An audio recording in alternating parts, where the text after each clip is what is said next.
नमस्कार दोस्तों, welcome back to my YouTube channel.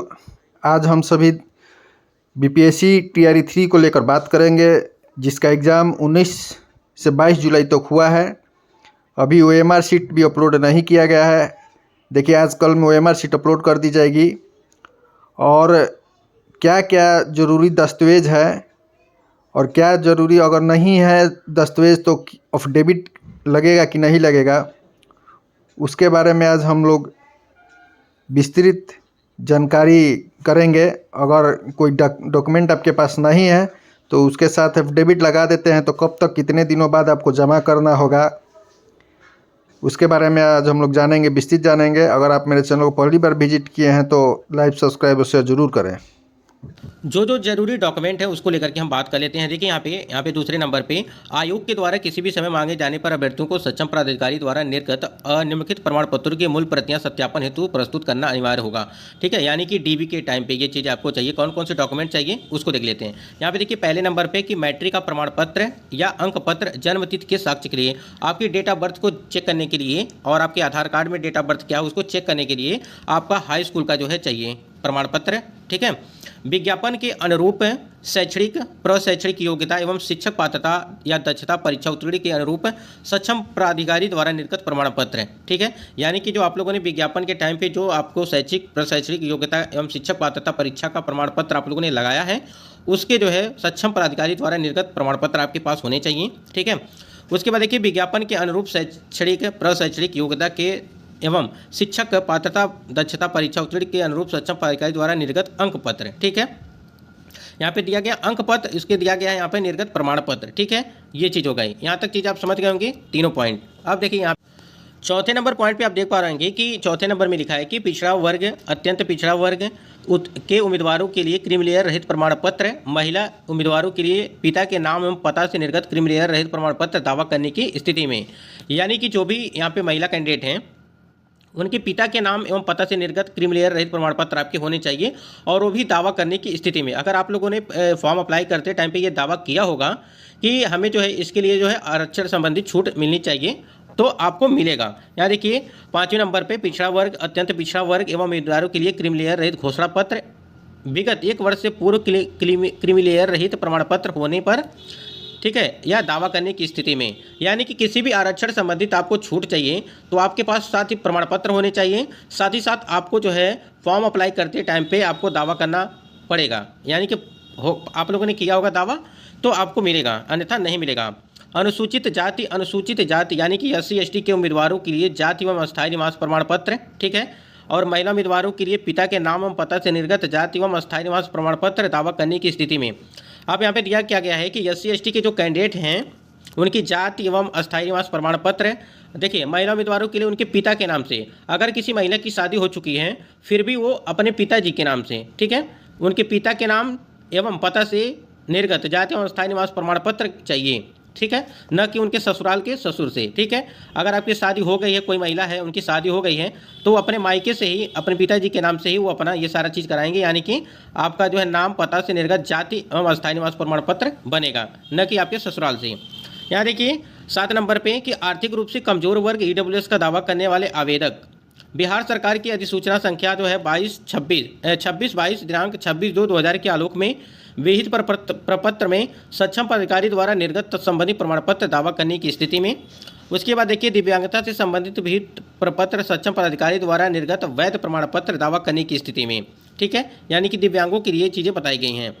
उसके बाद देखिए नोट में क्या लिखा गया है कि बिहार राज्य के किसी भी सरकारी चिकित्सा महाविद्यालय एवं अस्पताल से निर्गत अथवा परामर्शित संपुष्ट दिव्यांगता प्रमाण पत्र मान्य होगा, अन्यथा दिव्यांगता प्रमाण पत्र सिविल सर्जन CMO द्वारा निर्गत समर्पित करने की स्थिति में उम्मीदवारी औपबंधिक मानी जाएगी तथा चयन के पूर्व दिव्यांगता प्रमाण पत्र को सरकारी चिकित्सा महाविद्यालय एवं अस्पताल से संपुष्ट कराना अनिवार्य होगा और दिव्यांगता प्रमाण पत्र असंपुष्ट अथवा गलत पाए जाने पर उम्मीदवारी रद्द करते हुए आवश्यक कार्रवाई की जाएगी।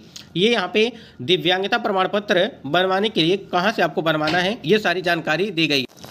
9वें नंबर पे देखिए आप, सामान्य प्रशासन विभाग बिहार सरकार के पत्रांक संख्या इतना दिनांक 29/6/2022 के अनुसार बेंच दिव्यांग पीडब्ल्यूडी अभ्यर्थियों को श्रुति लेखक व अन्य सुविधा का दावा करने की स्थिति में उपरोक्त अधिसूचना के साथ संलग्न अनुसूची फर्स्ट में सक्षम पदाधिकारी द्वारा निर्गत प्रमाण पत्र व अनुसूची सेकंड में शपथ पत्र ये चाहिए। ठीक है, अब जिनका जो भी है वो यहाँ पे समझ लेंगे कि किनको किस कैटेगरी के कौन से कैंडिडेट हैं और कौन से प्रमाण पत्रों की उनको जरूरत पड़ती है।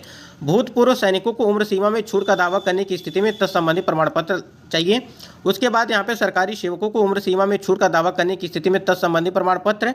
वहीं पे स्वतंत्रता सेनानी के पोता पोती नाती नातिनी का दावा करने वाले अभ्यर्थियों के लिए जिला पदाधिकारी या उनके द्वारा प्राधिकृत पदाधिकारी के हस्ताक्षर से निर्गत जो है भूतपूर्व स्वतंत्रता सेनानी के पोता पोती नाती नातिनी के होने का प्रमाण पत्र दावा करने की स्थिति में। देखिए यहाँ पे ये जो आप देख रहे हैं दावा करने की स्थिति में, यानी कि फॉर्म अप्लाई करते टाइम पे अगर आप लोगों ने कॉलम नहीं फिल किया होगा तो आपको कोई भी आरक्षण का लाभ दे नहीं होगा। ठीक है, उसके बाद देखिए यहाँ पे सरकार यानी कि केंद्र सरकार, बिहार सरकार या किसी अन्य राज्य सरकार के अधीन किसी भी पद पर नियुक्त हो तो परीक्षा में भाग लेने हेतु सक्षम पदाधिकारी द्वारा निर्गत अनापत्ति प्रमाण पत्र जो है नो ऑब्जेक्शन सर्टिफिकेट चाहिए।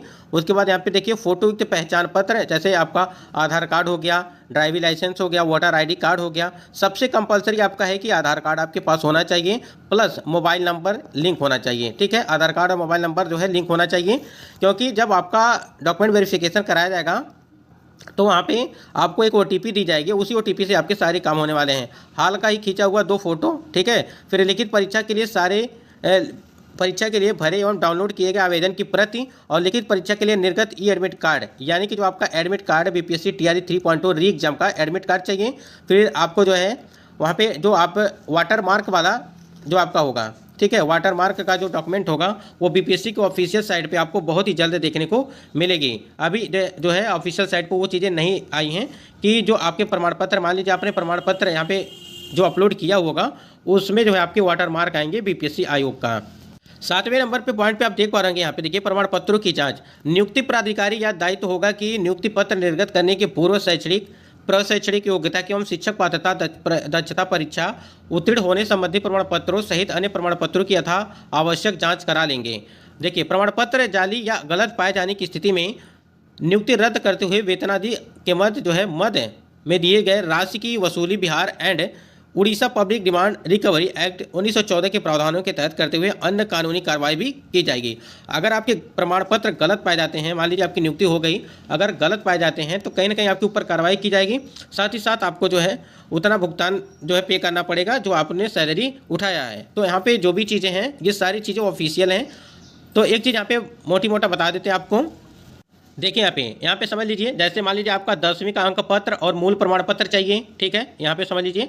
फिर 12वीं के अंक पत्र और मूल प्रमाण पत्र चाहिए। अगर किसी भी कैंडिडेट का सभी डॉक्यूमेंट आपके पास नहीं है तो आप विद्यालय में हैं, आप लोगों ने नहीं लिया है तो आप जाकर के विद्यालय से ले सकते हैं। ठीक है, स्नातक अंक पत्र, मूल प्रमाण पत्र, औपबंधिक प्रमाण पत्र, स्नातकोत्तर अंक पत्र, प्रमाण पत्र और मूल प्रमाण पत्र, औपबंधिक प्रमाण पत्र।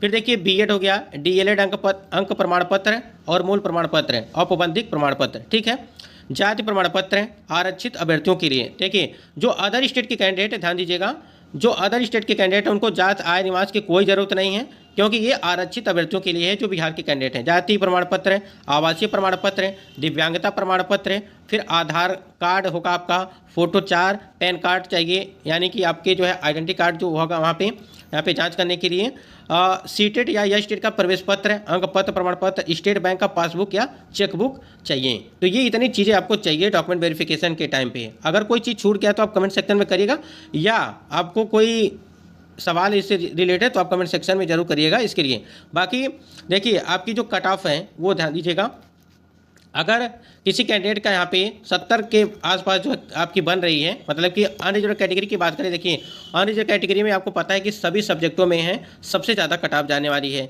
क्योंकि जो अनरिजर्व कैटेगरी के कैंडिडेट हैं वो बिहार के भी हैं, साथ ही साथ जो अदर स्टेट के कैंडिडेट हैं वो भी हैं। तो आप समझ सकते हैं कि कंपटीशन काफ़ी हाई है इसमें, और इसमें जो है आपका कट ऑफ जो है काफ़ी ज़्यादा जाने वाली है। बाकी हम लोग डॉक्यूमेंट को लेकर के बात कर रहे थे, तो ये सभी डॉक्यूमेंट आपको चाहिए, और सबसे जो कंपलसरी है वो आपका है आधार कार्ड। आधार कार्ड नहीं रहेगा तो कहीं ना कहीं काफ़ी दिक्कत होगी।